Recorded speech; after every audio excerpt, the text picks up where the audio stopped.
Yes, sir. You're getting my voice? Okay, right. Yes, sir. So let's start the topic. That is, we are discussing about the unit 13. That is the psychiatric emergencies and the crisis interventions. In the last classes, we have completed few topics.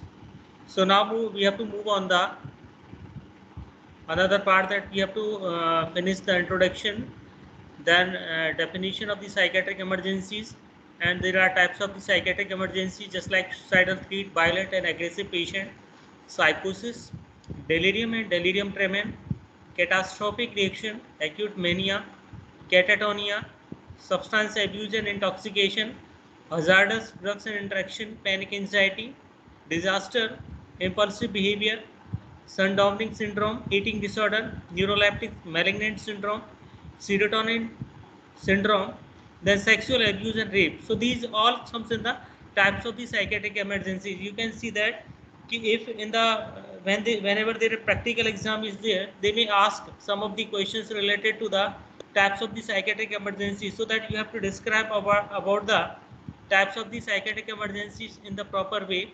So that these are some of the types. So what type of treatment we are giving for the psychiatric emergencies, already we have discussed in the last classes. Characteristics of the psychiatric emergencies, what will be the characteristics we can see here. So there are different characteristics we can see in the psychiatric emergencies. First characteristics is the one of the cause and severe distress that require the immediate interventions. Immediate interventions का मतलब होता है कि when we are having any type of particular distress of the particular causative factors, so that we require the immediate intervention. Second is the acute unpredictable onset. Unpredictable का मतलब होता है कि that is a sudden onset, maybe arise any time. So in that condition we require the some of the interventions or treatment. So this is the another is the unpredictable onset. Unpredictable onset का मतलब होता है जैसे कि food poisoning होता है या toxic poisoning होता है या other type of the disaster है या अल्कोहल मोर अल्कोहल टेकिंग है, इंटॉक्सिकेशन है. So there are some of the acute unpredictable onset develop होता है after the intoxication. The patient will have the psychiatric emergencies. So next is the life threatening. Life threatening के अंदर होता है कि any life is become because of any cardiac arrest or any particular severe stroke or something like a severe trauma, so that may causes a life threatening condition may be arise due to the psychiatric emergencies. So there are cause imbalance or disharmony between the individual and environment. सो यदि individual और environment के बीच में यदि imbalance होता है या disharmony होती है, so that you can see that covid patients are increasing more and death rates are going more. So in that condition the imbalance will be there between the individual and environment. So we can see this is comes in the psychiatric emergencies. And cause of the personality disorganization. Cause of the personality disorganization when the any person is having the personality imbalance. So personality imbalance के कारण disorganization होता है. This is one of the cause of the psychiatric emergencies.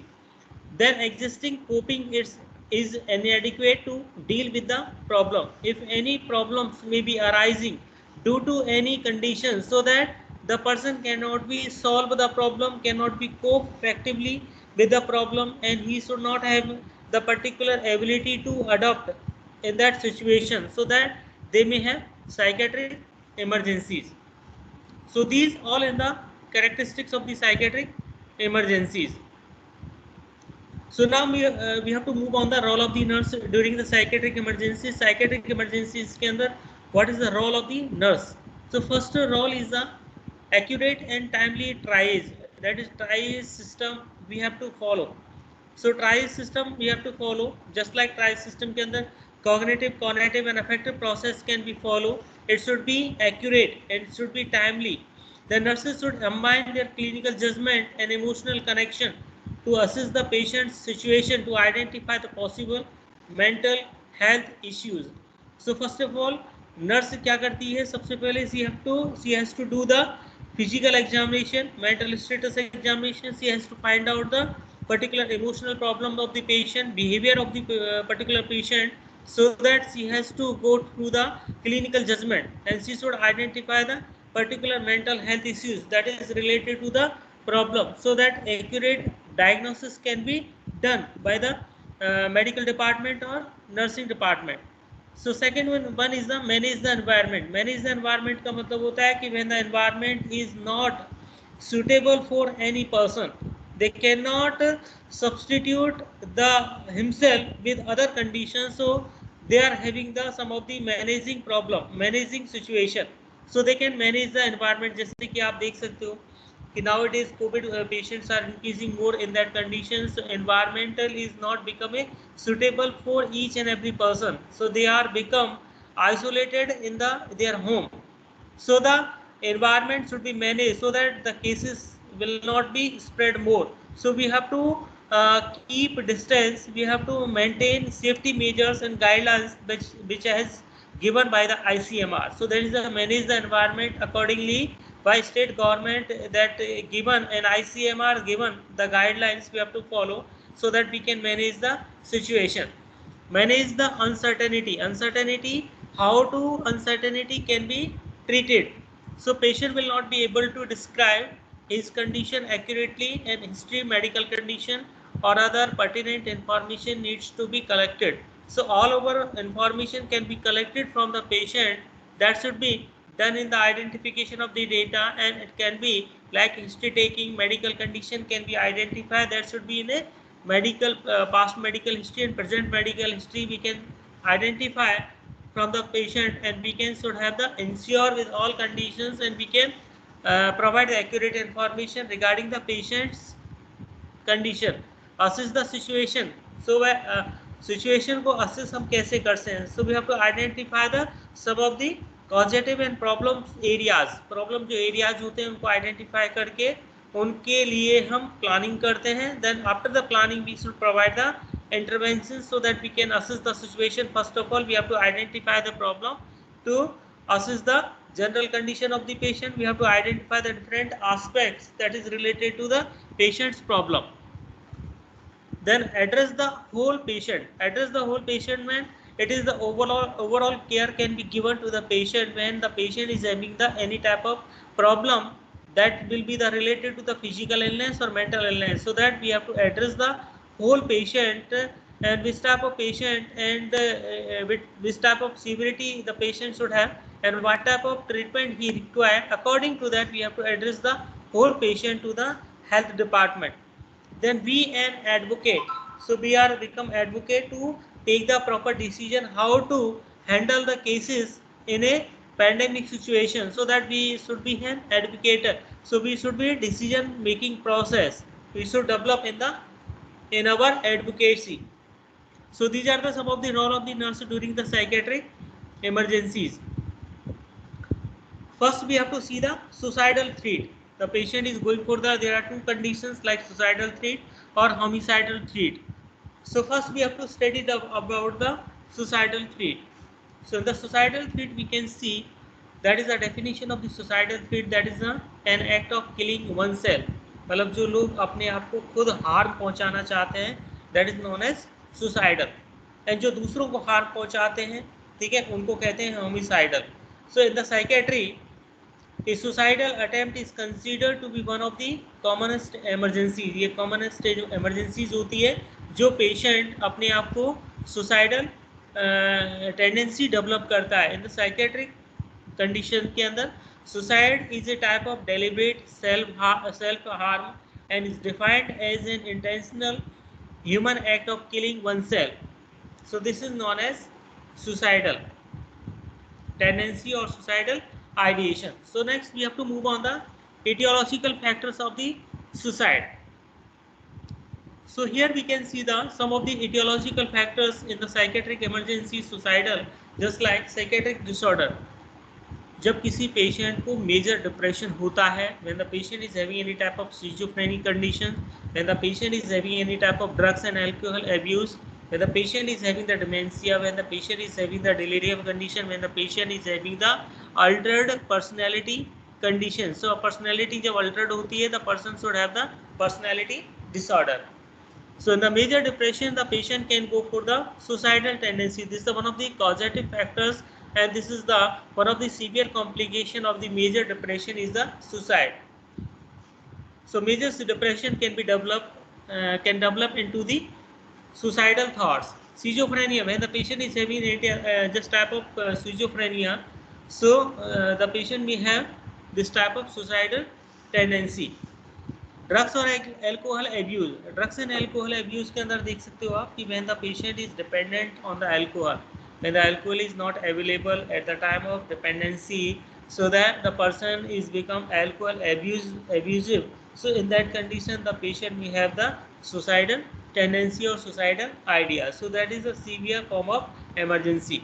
The dementia, when the patient is having the dementia, that is a altered memory. जब memory altered होती है, he cannot memorize all the things and he should have the forgetfulness in every time. So the person should have the suicidal ideation. Then delirium, then the patient is having the loss of consciousness without loss of memory, the patient will have the suicidal ideation or tendency. Then personality disorder, mainly we can see in the borderline personality or paranoid personality. ये दो condition ऐसी होती हैं, एक सीजोटाइपल conditions और आती है schizotypal personality disorder. They may lead to the suicidal ideation, that is the personality imbalance will be there in the patient, so that is the person is going for the suicidal idea. So next is the physical disorder. In the physical disorder we can see here patient with the incurable and painful physical disorder just like cancer and AIDS. when जब किसी patient को cancer होता है, ads होता है, in that condition में उसको ऐसा लगता है कि it is not incurable, it is become a painful physical disorder, and in that condition patient should have the more ideas about the suicide. So that is a physical disorder. Then psychosocial factor, psychosocial factor के अंदर you can see failure in the examination, जब कोई exam में fail हो जाता है या exam में मार्क्स कम आते हैं, ठीक है, या दूसरा सेकंड कंडीशन होती है डॉरी हरासमेंट. डॉरी यदि ज़्यादा हरासमेंट होता है डॉरी के दौरान during the marriage time, and marital problems होती है, मैरिटल डिसहार्मनी होती है, that is one of the cause. The loss of the loved object, यदि हमसे कोई भी अपना प्यारा ऑब्जेक्ट या कोई भी हमसे लॉस हो जाता है, इन दैट कंडीशन के अंदर हमारे अंदर स्ट्रेस ज़्यादा हो जाता है. तो स्ट्रेस जब ज़्यादा होता है तो स्ट्रेस में develop into the severe depression, and after the severe depression the patient is having the more suicidal ideas. Then isolation and alienation from the social group, यदि किसी भी सोसाइटी से किसी भी व्यक्ति को आइसोलेट कर दिया जाता है या एलिनेशन कर दिया जाता है, in that condition the patient cannot go anywhere and patient is always having the harassment in society and he should not have any particular ideas how to bring a positive situation and how to adopt the situation properly, how to cope the situation effectively. So in that condition patient is not having any proper like option and choices to survive in peacefully, so that patient will have the some of the suicidal ideas. Financial and occupational difficulties, financial का मतलब होता है as you know that कि कई लोगों की job छूट जाती है, फाइनेंशियल प्रॉब्लम्स आ जाती है, या बिजनेस में लॉस हो जाता है, या इसके अलावा जॉब छूट जाती है. इन दैट कंडीशन के अंदर पेशेंट ऑलवेज पर्सन के अंदर सुसाइडल आइडियाज डेवलप हो जाते हैं. So that is of the etiology of the suicide. So next we have to move on the risk factor for the suicide. So there are some of the risk factors of the suicides are the age, that is the males above the 40 years of age. जिस mail की जो उम्र 40 से ज़्यादा है उसके अंदर ये आइडियाज सुसाइड के जो आइडियाज होते हैं वो ज़्यादा होते हैं. फीमेल के अंदर जिनकी एज 55 साल से ज़्यादा है उनके अंदर आइडियाज बहुत ज़्यादा होते हैं. सेक्स में हम बात करें यहाँ पर, men have the greater risk of the completed suicide. जो पर्सन के अंदर मैन के अंदर जो ज़्यादा होता है देन द फीमेल, जो फीमेल होती है उसके अंदर रिस्क ऑफ सुसाइड कम होती है, जबकि मेल के अंदर ही ज़्यादा होती है. Suicide is the 3 times more common in the man than in the women.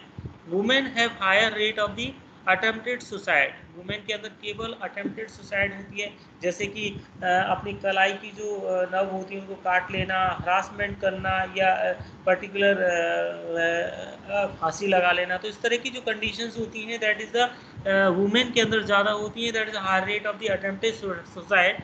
Taking the drugs, ठीक है, पॉइजनिंग जो ड्रग्स होती हैं उनको लेना, या पिल्स जो पॉइजनिंग पिल्स होती हैं, स्लीपिंग पिल्स होती हैं उनको ज़्यादा यूज़ करना, या इसके अलावा जो पर्टिकुलर जैसे ड्रग्स वो केमिकल एजेंट्स होते हैं उनको इंजेस्ट करना। तो इस तरह की जो प्रॉब्लम्स होती हैं वो फीमेल के अंदर ज़्यादा होती हैं, that's comes in the attempted suicide. Then जो अनमैरिड होते हैं, जिनकी शादी नहीं होती, अनमैरिड होते हैं, डिवोर्स होते हैं, विडोज होती है या सेपरेटेड होती हैं, so these all have the some of the risk of the suicide, unmarried, divorce, widow and separated. Then having a defined suicidal plan, जो एक पर्सन सुसाइडल प्लान को फॉर्मुलेट करता है, डेवलप करता है, जैसे कि या किसी भी कारण के द्वारा, किसी भी, जैसे कि एक आपने देखा होगा कि ब्लू व्हेल गेम आया था जिसके अंदर लोगों को हरासमेंट किया गया सुसाइड के प्रति, तो उन्होंने उस सुसाइड प्लान के अंदर उन्होंने अपने आप को सुसाइड किया था, यदि ट्रैक पे आ जाना है, रेलवे ट्रैक पे आ जाना है, ये बड़ी बड़ी बिल्डिंगों से गिर जाना।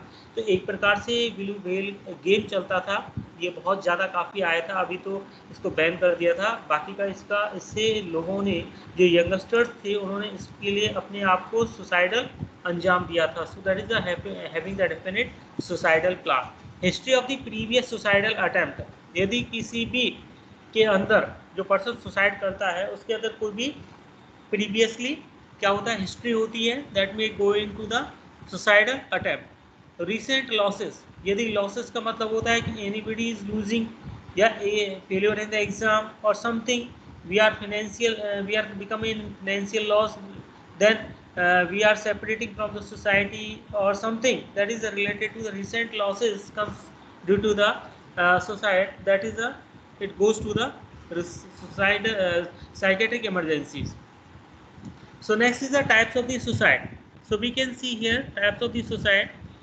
So according to the Durkheim theory, that is the 5 major types of the suicidal attempt or suicide. So we can see here there are some of the 5 types: egoistic suicide, altruistic suicide, anomic suicide, fatalistic suicide, and copycat suicide. There are 5 types of the suicide. So 5 types के अंदर first type से आपका egoistic suicide. In the egoistic suicide के अंदर one of the description we can see, and a person commits suicide because of the feeling of lack of integration into the society. Person feels separated, helpless, useless, inadequate. So these all conditions may arise in the egoistic suicide. So just we can take the example of the refugees and divorcee. जो डिवोर्सीज होते हैं उनके अंदर ये ज़्यादा होती है, क्योंकि they are always separated from the societal society or any family participation, so they are become separated and isolated. So refugees जो होते हैं यदि दूसरे देश से निकाल दिए जाते हैं तो उनके अंदर भी ऐसा होता है. So they may have to commit the suicide, क्योंकि because integration into the society के अंदर, जब नई सोसाइटी के अंदर जब एंटर करते हैं तो उनके अंदर वहाँ पर उनको प्रॉपर रिस्पेक्ट नहीं मिलता है या उनको आने नहीं दिया जाता है. देन उसके बाद यदि पर्सन अपने आप को सेपरेटेड फील करता है या हेल्पलेस फील करता है या यूजलेस फील करता है, इनएडिक्वेट फील करता है, in that condition patient may have the egoistic suicide. Then second is the altruistic suicide. In altruistic suicide के अंदर person feels that something larger than himself is causing him to take his own life. जैसे कि religious sacrifice इन suicidal bomber. जो suicidal bomber होते हैं जैसे कि दूसरे देश से आकर के अपने किसी भी जो शत्रु देश होता है वहाँ पर अपने आप को ब्लास्ट कर लेते हैं. काफ़ी लोगों को उस एरिया के अंदर अपने आप को ब्लास्ट करने के बाद उन एरिया में जो लोग हैं उनको डेथ रेट में डेवलप कर देते हैं. So that is suicidal bombers होते हैं. They are become sacrificing and religious sacrifices, जो रिलीजियस के लिए ऑलवेज सेक्रीफाइस करते हैं. सो उनको हम कहते हैं एल्ट्रुइस्टिक सुसाइड. जो पर्सन अपने आप को बहुत ज़्यादा बड़ा समझना चाहता है और अपने आप की लाइफ को एक पर्टिकुलर हार्म में डालना चाहता है, हार्मफुल बनाना चाहता है, that is known as altruistic suicide. Anomic suicide. Anomic suicide के अंदर person unable to cope with the sudden unexpected major changes in the society और lack of regulation of the individual by the society. जब किसी person के अंदर, जब वो society को हैंडल करने की कैपेसिटी नहीं होती या कोप करने की स्थिति नहीं होती है या अडॉप्ट करने की स्थिति नहीं होती है, जैसे कि हम एग्जांपल ले सकते हैं कि कोविड-19 के अंदर, कोविड-19 पैंडेमिक के अंदर कुछ लोग ऐसे हो जाते हैं कि जो अपने आप को ऐसा टेंस फील करते हैं, इमोशनल फील करते हैं कि पता नहीं क्या होगा, इतने लोग मर रहे हैं, इतने लोग सफ़र हो रहे हैं, इतने लोग पॉजिटिव हो रहे हैं। So because of that tension we develop into the depression, more depression. So person के अंदर एक मेजर आइडियाज डेवलप होते हैं that develop into the suicidal ideas. So person unable to cope the situation properly in the society, and the lack of regulation by the individual by the society, so that we develop into the anomic suicide. Then fatalistic suicide. In the fatalistic suicide, this type of suicide is due to the over regulation in the society. जैसे कि कुछ लोग होते हैं जो servants होते हैं, ठीक है, जिन पर किसी भी फैमिली के द्वारा बहुत ज़्यादा दबाव होता है, ठीक है, ऐसे लोग सुसाइड कर लेते हैं। जो औरतें, जो फीमेल्स होती हैं, वो सुसाइड कैसी करती हैं, जिनके पास बच्चे नहीं होते, they are become childless women जो होती हैं, they are going to the commit the suicide. So this is comes in the fatalistic suicide. Then copycat suicide के अंदर the person commit suicide by the imitating the suicide of the other person, जो दूसरे लोगों को देख करके copy करता है, उसकी सुसाइड इस तरह का होता है, तो उसको हम कहते हैं कॉपीकैट सुसाइड। जो many peoples you can see the committed suicide by the imitating the suicide and the famous Bollywood actor in the year in 2020। जिन लोगों ने, बॉलीवुड एक्टर्स जो है, उन्होंने जो पॉइजन या फांसी लगा करके हैंगिंग कर करके सुसाइड जो किया था, उनको देखते हुए उनको सुसाइड आइडियाज डेवलप होता है, जिसको कहते हैं copycat suicide. Then we can see here the levels of the suicidal behavior. In the suicidal behavior, we can see there are some of the 5 level of the suicidal behavior. First is the ideation, second one is the planning, third one is the gesture, fourth one is the attempt, and fifth one is the successful suicide. So ideation, you can see in the ideation, that is the characteristics come in the frequent and repeated thoughts of death. Idea का मतलब होता है कि जो person अपने अंदर इस तरह के आइडियाज़ डेवलप करता है, फॉर्मुलेट करता है, जिसके अंदर रिपीटेड थॉट्स आते हैं खुद उस डेथ को अंजाम देने में, जो बार बार रिपीट होता है। जैसे कि आप देख सकते हैं कि एग्जांपल में बात करूं आपको, ओसीडी के अंदर ये ऑब्सेशनल कंपल्सिव डिसऑर्डर होता है, जहां पर पर्सन के अंदर कंपल्सन्स आते हैं। बिकॉज कंपल्सन्स कब आते हैं कि जब पर्सन के अंदर इरेशनल थॉट्स ज़्यादा होते हैं। जब इरेशनल थॉट्स ज़्यादा होंगे, रिपीटेड थॉट्स ज़्यादा होंगे, तो उस कंडीशन में क्या होगा, पर्सन को एक प्रकार से सुसाइडल बिहेवियर में वो डेवलप होने के चांसेस ज़्यादा होते हैं। Second is planning. प्लानिंग का मतलब होता है कि जो सुसाइड करने के लिए जो प्लान करता है, a logical and well prepared suicidal plan with a good likelihood of the success। मतलब कुछ लोग सोचते हैं कि ज़िंदगी में हम परेशान हो गए, we cannot tolerate the situation, we cannot handle the situation, what to do? That last option will be like planning to go for suicidal behavior. So that is the planning. There are more people, they are having the particular planning for the suicidal behavior because of they are become failure in their life, ठीक है, and they don't want to survive more in the particular earth and particular environment, so that they are having the one of the choice to go for the suicidal behavior.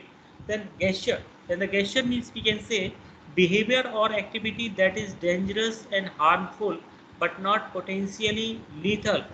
Gesture का मतलब होता है एक person के face को देख करके हम पता लगा सकते हैं कि इस पर्सन के अंदर सुसाइडल थॉट्स डेवलप हो रहे हैं and he is going to become a suicidal ideas and going to suicide himself. So that is we can see the particular behaviour और एक्टिविटी ऑफ द पर्सन और dangerous activity of the person is become potentially lethal. Then attempt means we can clear self-destructive action with a good probability or expectation of the lethality that do not result into death, attempt का मतलब होता है attempted suicide.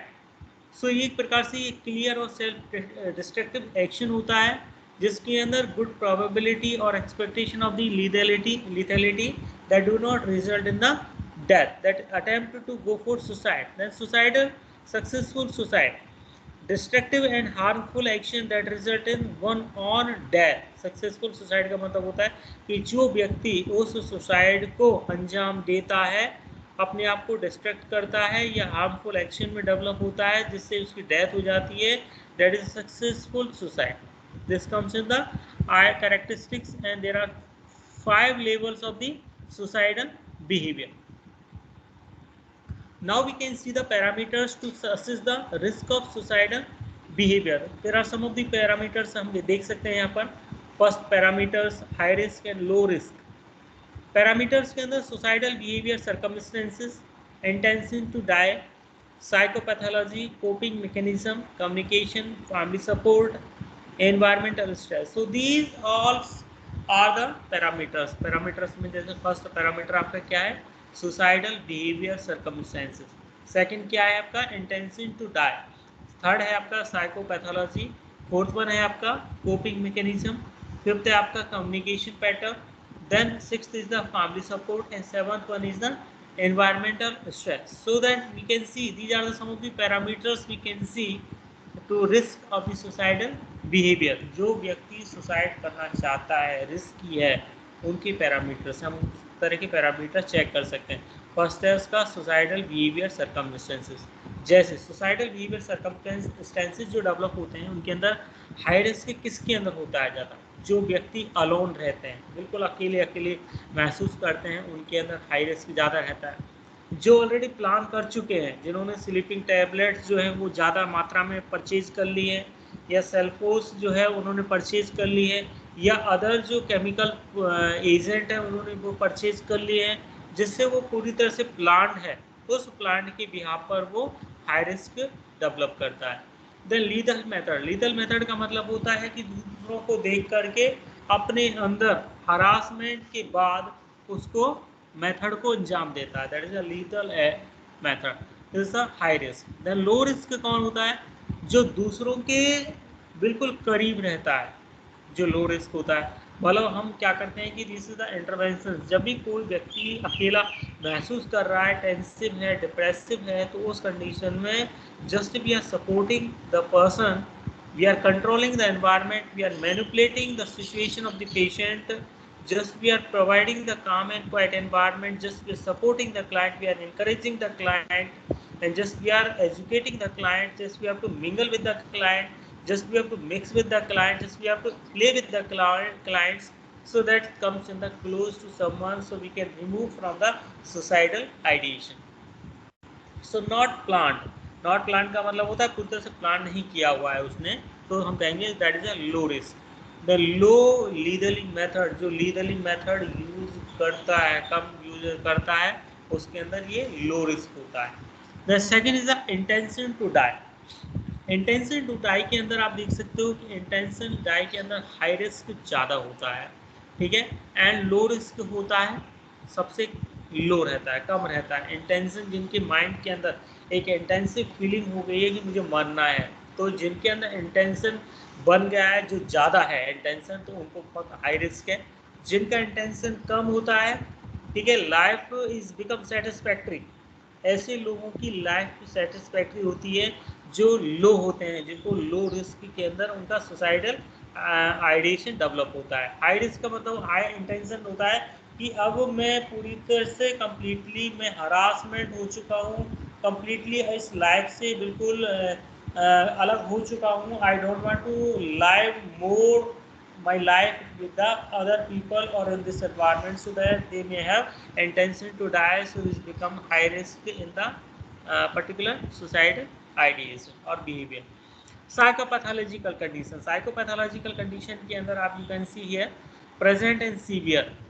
यदि high risk जिन लोगों को है उनके अंदर साइकोपैथोलॉजिकल कंडीशंस सीवियर होती है और प्रेजेंट होती है. जैसे कि किसी को कैंसर जो है वो ज़्यादा स्टेज के अंदर है, थर्ड स्टेज के अंदर है, या जो सीवियर इलनेस है या सीवियर प्रॉब्लम्स है किसी पेशेंट को, या कई बार अटैक आ चुका है, या उसको एड्स की बीमारी है, या किसी को इन्फेक्शन हो गया, सीवियर इन्फेक्शन हो गया, तो दैट इज़ द प्रेजेंट जब होता है सीवियर फॉर्म में होता है तो उनको हाई रिस्क के ज़्यादा चांस होते हैं। देन एब्सेंट और माइल्ड, जिनको माइल्ड और मॉडरेट वाली कंडीशन आ जाती है और एब्सेंट रहती है, उनको उनके अंदर लो रिस्क चांस रहता है। देन कोपिंग मैकेनिज्म, जो कोप करते हैं सिचुएशन, कोप का मतलब होता है कि we are using the more defence mechanism to cope with the situation, so that is the, यदि व्यक्ति डिफेंस मैकेनिज्म ज़्यादा यूज़ करता है, सिचुएशन को कोप ज़्यादा करता है, तो उसके अंदर लो रिस्क रहती है। जैसे कि हाई रिस्क किसके अंदर होती है, जो खुद अपने जजमेंट कैपेबिलिटी जो होती है, कैपेसिटी होती है, वो कम होती है, या वीक इम्पल्स कंट्रोल होता है, या स्ट्रॉन्ग होपलेसनेस होते हैं, स्ट्रॉन्ग इम्पोर्टेंस होता है। सो these all comes in the high risk of the suicidal behaviour. जो कोपिंग मैकेनिज्म गुड जजमेंट के बाद होता है, गुड जजमेंट लेते हैं। हेलो,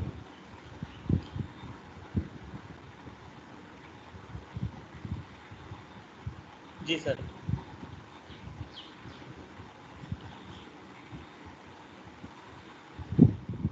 सर क्लिनिकल पोस्टिंग में तो वो गई थी, पर वो ऐसे 3 से 4.5 कैसे लग रही है?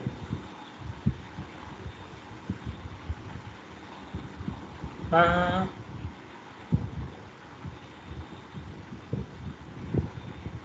जी सर। जी सर। जी सर।